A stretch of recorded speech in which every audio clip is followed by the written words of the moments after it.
This is a little bit far afield for what we normally talk about. But did you guys see that Novak Djokovic won the French Open yesterday? Okay, so it's his 23rd Grand Slam. Now, I like, this is when I like kind of being the knowledgeable enough sports guy to where I was sitting in I think a Buffalo Wild Wings in Wichita, Kansas, and my son was like, that's a lot. I said, yeah. I said, what's crazy is Nadal has 22 and Federer has 20. So I want you to think about this for a second. We're all obviously going to talk about Djokovic and who's the greatest of all time. And it does seem to be trending into his favor. And what a week it's going to be for Serbia, right? They're going to have the likely finals MVP, a two-time regular season MVP, an NBA champion in Jokic. And Djokovic is now the winningest all-time men's tennis player in terms of Grand Slams. First thing is, please don't do the compare to women's thing, okay? Because he is second to Margaret Court. Now, it's not just because he's won behind Margaret Court. When he's won above Margaret Court, I would say the exact same thing, which is Margaret Court's record is the women's record, and his record is the men's record. They don't cross-pollinate. They're not the same sport.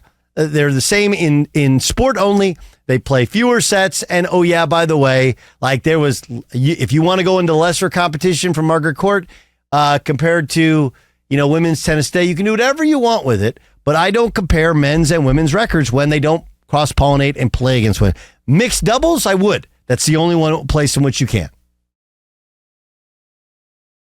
But here's what's crazy. Do you guys just take a guess? I think you guys know that. Monty, do you know Pete Sampras has the fourth most Grand Slam titles? Okay. The top three are Djokovic, Nadal, and Federer. They have 23, 22, and 20. How many do you think Sampras has? 7. 14.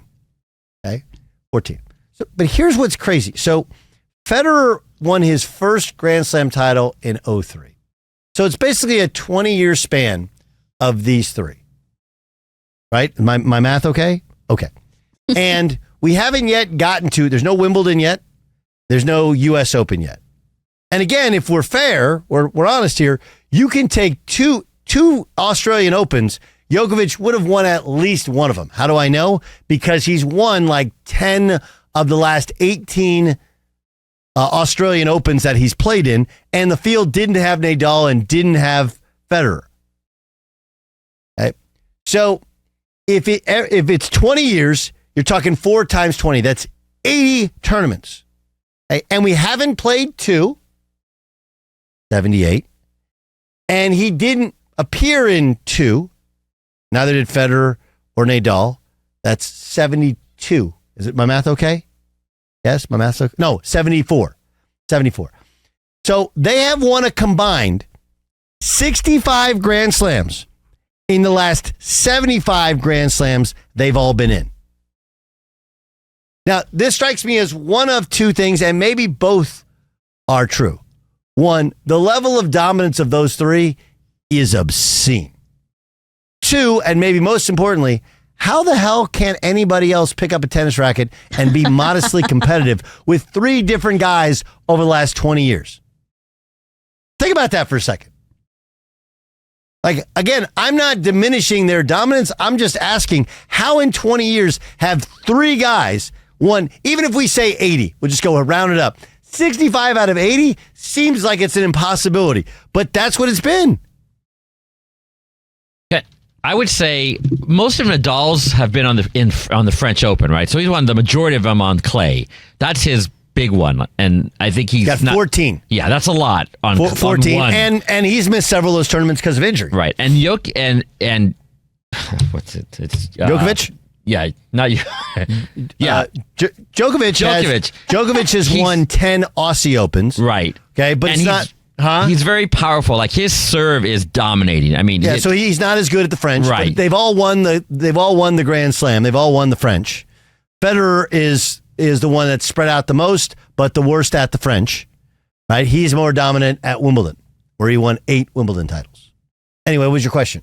Well, no, that's my point. Is that they all kind of have they're not really like winning it constantly, like 4 here, 4. They all have one that they really dominate at, and then are kind of okay at the other ones. They still win, but they're not as dominant as. 14 French Opens. That's a lot considering he's won 21. That's if there was no French Open, he would only have like 7, right, or 6 or something like that. So. They dominate at one particular place the most. I would agree, but I'd also tell you that Nadal would probably be a 30 Grand Slam guy if not for his knee, right? And Federer is the guy who is the worst at, which is interesting at the French Open, because the French Open, so much of it's about your ground strokes. It's just like it's a very different. The French Open is the one kind of outlier one, right? Bjorn Borg, he had 5 Wimbledons and 6 French Opens, never won the Australian Open, never won the U.S. Open. But I don't know, it's just crazy to me. One, their longevity obviously is better than previous longevity, right? Because previously you get to 30 and you couldn't compete. That's what happened with Connors for a little bit and Agassi. They'd have one tournament here or there. Connors famously at the U.S. Open, Agassi U.S. Open as well. But by and large, once you got to 30, these guys have done it longer and better. But the 3 of them, you're talking about complete obliteration of the competition. We don't have that in any other sport. Think about it. Over the last 20 years, that would be like if the Lakers, Warriors, and Spurs won all but 3 titles. It may feel that way, but it's just not. Right? Like the Lakers, this was their first home full playoff game. Remember when they played the Grizzlies? It was the first time they had people in attendance in a decade. Right? You don't realize, the Lakers, this is the worst decade ever. There is not another sport that it feels like a statistical impossibility that 3 guys, right? Like Tiger Woods was great. He wasn't that level great, but Tiger and Phil, there's no way they're as good or as dominant at the majors as these guys. Again, roughly 80 majors in 20 years. They've won 65, and several they haven't played in because of injury. Mm-hmm. That's nuts. That's the most nuts thing. I was driving around yesterday. I was driving to the airport. As you guys know, I took a couple days off, took my son to Montana. It was incredible. And then we went and played with a buddy's team, the PWP Pacers from Tulsa, Oklahoma. We played in Wichita, and we just had a great weekend. Great kids. They played 7 games. And I left him with his grandparents, and I'm headed to the airport. And I'm just, in my mind, I heard somebody talking about Djokovic and being the greatest ever, and I was like, dude, I don't actually even think that's the story. I think this is the story. That for 20 years, 3 guys have won 65 out of roughly 80 majors. It seems like a number that's fake. Only it's not. It's completely real. And American tennis on the men's side has been really non-existent. Yeah, at all. They've had no one to challenge. Roddick was the last one to win a major? I don't know if he was the last one, but it sounds about right. But yeah, they've just been non-existent on the men's side. So, is that what, do we think that's one reason why? That because tennis has, it's interesting. Like Serena was supposed to make tennis more diverse. Hasn't really worked that way. I do wonder, is it that tennis has got a smaller pool of players, that it hasn't, even though it's been a worldwide sport for a lot longer than other sports that are now claiming to be worldwide sports, its pool has actually shrunken, and that's the reason for dominance. What do you think, Jay Stu? Yeah, no, I want to confirm. Andy Roddick, last American to win a Grand Slam in 2003. It's been 20 years. 20 years. How's that happen? We're the richest country in the world. We have a bunch of little rich babies around. I would get, honestly, I would say that those kids that grew up playing tennis now probably play, I'm guessing, a lot of golf. Okay, country club sport, you play golf instead. Tiger made golf way cooler. That was also 20 plus years ago, right? Mm-hmm. And then I think, you got all the other ones. Lacrosse. You obviously have baseball. The lacrosse, soccer's always been a big participant. You have to, in order to be great at tennis, you got to start playing when you're like 5 or 6, right? 5 or 6. And I don't know if you guys know this. I played competitive tennis from like 12 to 14. And I was decent. I was getting to be, I was ranked. They had what's called satellite tournaments. And then the big boy tournaments were the open tournaments. So sometimes open players would play in a satellite tournament to get ready for an open tournament. The open tournament people, those are the ones that are playing on tour, played in college, whatever.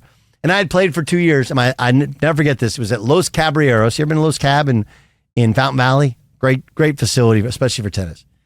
And I played an open kid. I was 14 in the finals of a satellite tournament. And I got beat 6-love to 6-love. And I took my racket to my dad. I was like, I got to be honest with you. He started playing when he was in the womb. And I was like 12 when I started playing. I got no shot in this thing. But You're honest at that age. That's pretty good. A lot of kids just keep parents like, come on, this is one time. You'll get him next time. But you're like, yeah, then we're done. Well, it's such a, look, 14 is really the all-in moment. You're either in or you're out. That's really what it is. It's just not, it's just not, especially in tennis. But isn't that fascinating when you think about it? Like, I would love to see a study on what happened in American tennis. And I don't think it's lacrosse, because I feel like lacrosse is we're going to be football player crowd that realized we're not good enough to be football players. And maybe in their parents' mind, they decided, hey, this one doesn't cause the brain damage that football can cause. I don't know. But where did the American tennis players go? And where did the overall tennis competition go? It was a world sport before basketball became a world sport, before baseball became a world sport. Soccer's always been there. How is this possible? I don't know. That's how my brain works. Anyway, Djokovic, 23 career majors, and this giving away 2 opportunities because he wouldn't get vaccinated, right? In the last 2 Australian Opens. And did he get to play in the U.S. Open last year? Was that the one that he couldn't play in? One of them, I thought he couldn't play in the U.S. Open. I don't think so. I'll double check, but I thought he was. I thought they had some kind of weird rule that hadn't expired yet. Yeah, got in under the guise of like being a visitor and not having to get. I don't know.